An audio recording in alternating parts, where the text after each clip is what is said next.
Licha ya kushambuliwa na Israel, Qatar imesema itaendelea kuwa mpatanishi baada ya Israel kueleza masikitiko yake kuhusu shambulizi dhidi ya Hamas.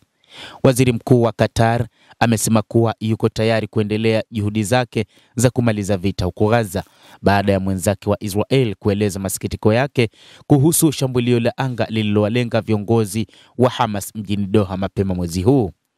Katika mazungumzo ya pande tatu na Rais wa Marekani Donald Trump, Benjamin Netanyahu alimwambia Sheikh Mohammed bin Abdulrahman Al Thani kwamba anasikitishwa na mauaji ya afisa wa usalama wa Qatar katika shambulio la Septemba 9 na kukiuka mamlaka ya Qatar, kwa mujibu wa ikulu ya White House.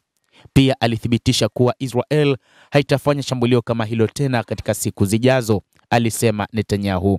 Hamas ilisema viongozi wake walinusurika katika shambulio hilo, lakini wanachama 5 wa ngazi ya chini waliuawa pamoja na afisa huyo wa Qatar.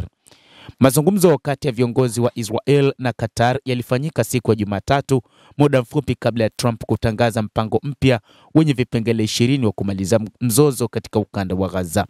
Trump ameitaka Hamas kukubali masharti hayo. Netanyahu alielezea kuunga mkono mpango huo sawa na mataifa 8 ya Kiarabu na Kiislamu, ikiwa ni pamoja na Qatar ambayo imekabidhi nakala kwa maafisa wa Hamas huko katika ukanda wa Gaza.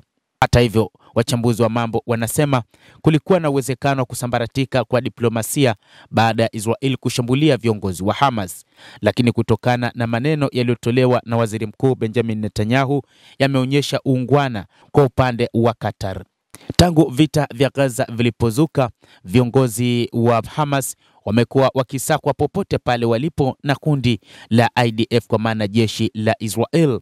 Lakini pia wakati ambapo kulikuwa na matumaini ya kufikiwa kwa makubaliano ya kusitisha mapigano, moja kati ya viongozi anayefahamika kama Khalil al-Hayya kutoka katika kundi la Hamas pamoja na baadhi ya viongozi wengine walikuwa wakitafutwa mara kadhaa na walikuwa ndio targeti kubwa ya Israel, wakidhani kwamba ndio ambao wameendeleza kundi la Wapalestina la Hamas baada ya kuuawa kwa viongozi wengine. Tamko la haraka la Israel la kile ilichokiita mara moja kilichochea uvumi kwenye mitandao ya kijamii kwamba mapendekezo ya hivi punde ya Marekani yalikuwa na njama tu ya kupata uongozi wa Hamas kama sehemu moja ambapo wangeweza kuwashambulia.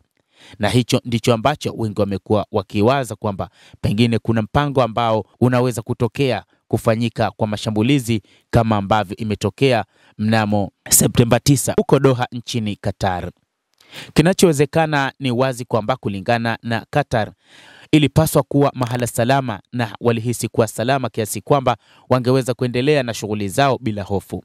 Lakini kutokana na kile ambacho Waziri Mkuu Benjamin Netanyahu aliona ndio sahihi, alifikiri kufanya shambulizi katika eneo hilo kungeweza kuharibu kila kitu na kwamba hata makubaliano yasingekuwepo tena, na kwamba Israel ingeweza kuchukua mara moja eneo hilo katika ukanda wa Gaza, na kwamba wapiganaji wengine wa Kipalestina waliosalia katika ukanda wa Gaza pengine wangepiga magoti na kuwarejesha mateka wote walio hai ama waliokufa. Hizo ndizo zilikuwa ni fikra za Waziri Mkuu Benjamin Netanyahu. Lakini kupitia Marekani, baada ya kufanyika kwa mazungumzo na kuonekana kwamba Qatar na Misri bado ni nchi muhimu katika upatanishi huu, hasa baada ya hoja 20 ambazo amekuja nazo Rais wa Marekani Donald Trump, wameiona Qatar kama sehemu nyingine na kuhakikisha kwamba wanaomba msamaha ili mambo mengine ya diplomasia yaweze kuendelea.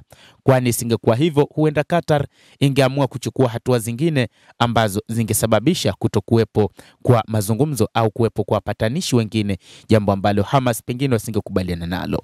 Endelea kutufuatilia mtazamaji, lakini usisahau kulike, kucomment na kusubscribe channel yetu hii ili uwe wa kwanza kupata habari hizi kwa mapana kupitia The World News. Jina langu ni Adam Hussein. Endelea kuwa nasi wakati wote, endelea kutufuatilia uyajue mengi yanayojiri duniani.